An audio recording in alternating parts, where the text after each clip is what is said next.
Hi, I'm Sarah Hart, and today I'm joined by Julie. Hi, Hi. Julie. Hi, we're going to talk about cockpit drill today and the importance of getting the cockpit drill right. You'll find that a lot of people don't even give any thought to it at all. They just jump in the car and start driving off. But the cockpit drill, for those of you that don't know, is all about the positioning of the driver in the driver's seat, really, in their cockpit. Really important then, is it? It is really important, particularly for a learner. So we've got a little routine that we go through with the cockpit drill, and that just starts with the doors. So what's the problem if I don't do the cockpit drill? Well, if you don't do the cockpit drill, you might find that you're in the wrong position to get the best out of your driving. So you're going to make life a little harder for yourself with things like clutch control, possibly overreaching for the steering wheel, or even the steering wheel being a bit too close. Right, so it's really important then to start every time you get in the car?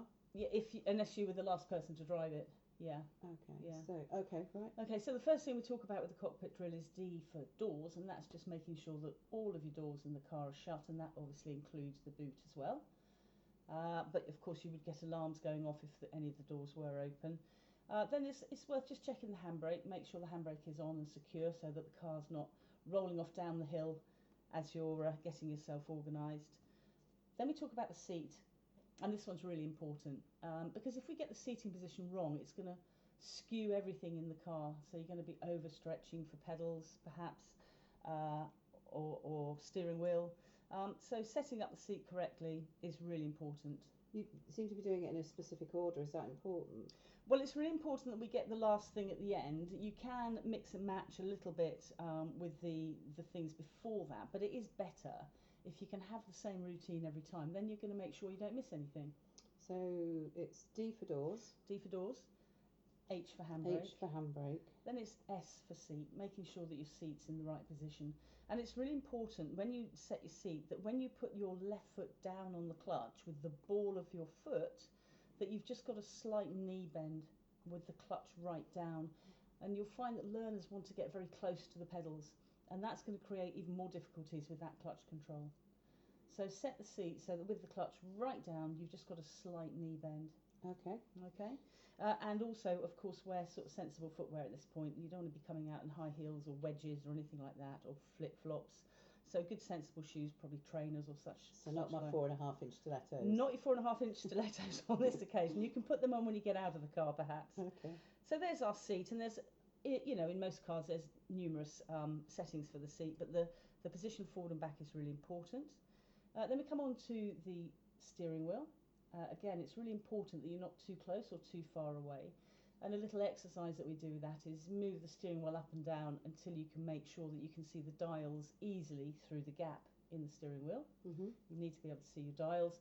And also from your sitting position with your arms outstretched across the top of the wheel. So in front of me? Yes, exactly. The top of the wheel should just sit just underneath your wrists. So, my wrist is on top of the wheel. Yeah, you don't want your fingertips. Well, again, if you have it too far away from you, when you're turning a corner and you're trying to turn the wheel, you're going to be overstretching, which is going to make it tough. Okay, so we've got the doors, we've got the handbrake, we've got the seat in the right position with my leg little bend. That's it. And then steering wheel. Adjust it up and down and make sure you can reach and see. That's it, yeah. What's next? And then we've got the seatbelt. So obviously by law we need to be wearing seatbelts. And it's really important when you pop your seatbelt on that you make sure there's no kinks or twists in the belt. Right. So that it's flat across down through your chest. Why is it important? Well, because if you were to have an accident and you had a twist in the seatbelt, it's going to be quite narrow and thin. So therefore, if you think of a good analogy actually is a knife through butter. If you have the blade down and go through the butter, it's going to go straight through the butter very easily. So a twisted belt could cut you or harm you. Exactly, but if you put the knife flat across the top and try to push it down, you're going to find it difficult. So nice straight, unkinked seat belt. And then the last one is the all-important mirrors. All right. Okay, now you asked, Julie, whether it's important to do it in order. The most important thing is that you do your mirrors last. Why? Well, if you imagine that you jumped into the car and you hadn't adjusted your seat, but you adjust your mirrors so that you've got the best view. You wouldn't be able to see, would you? And then you adjust your seat, exactly that, so you're going to skew the vision out of your mirrors. Okay, so which mirrors do I have to adjust? So the rear view mirror is the one that you could just adjust manually, okay, and you want to get the best possible view out of the back window. And depending on what sort of car it is, you'll normally see the edges of the front seat head restraints just sort of framing that window, but just get the best view out of the back with that mirror. And then we have the door mirrors, which are usually now adjusted electronically. And again, you want to see just a little bit of the car that you're in, so about 2 fingers width of the car, and then the best possible view off the road, down the road, or if you're looking in the left one, down the pavement alongside you. So it's sort of 2/3 road, 1/3 sky. Yeah. Okay, and you will find that your rear view mirror gives you the actual reflection or the actual distance. Oh, there's something about mirrors distorting. I read something about that. Yeah, that's right. The door mirrors are shaped so that you get more distance, so you get a better view. Okay, so they will make the cars seem further away, but it just gives you a better angle of the view, whereas your rear view mirror gives you the actual distance. So a good exercise would be to look at your rear view mirror, see what's coming up behind you, and then look at the difference between that and what you're seeing. So you've got a car coming up, let's say you're sitting at the left side of the road, you've got a car coming up behind you, rear view mirror, there it is, right door mirror, it will seem further away, rear view, there it is again, right door mirror, it seems further away. So you can compare and contrast just by doing that little exercise, just to get used to the difference in the mirrors. So just to summarise then, it was check all the doors are shut and secure, and check that visually, as well as there might be some warning lights on. Yes.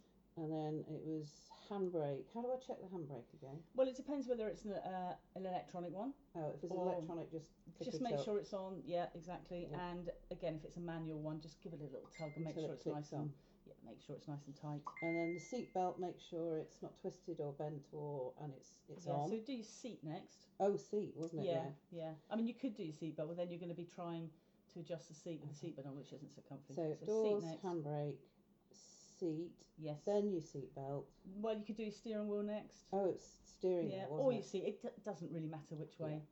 So seat, steering wheel, and then seat belt. That's the best way, yeah. And then your mirrors. Definitely, sure mirrors they're have all to be adjusted. Yeah. So is there anything else I need to check for the cockpit drill? Not really. That's about it, really. Obviously, you know, if you're heading off with passengers, you want to make sure that they've got their seat belts on. And one of the other adjustments that we didn't mention is the head restraint on the seat. You need to make sure that the head restraint, the top of the head restraint is level with the top of your head. And most people will refer to the head restraint as the headrest, but of course that's not its purpose.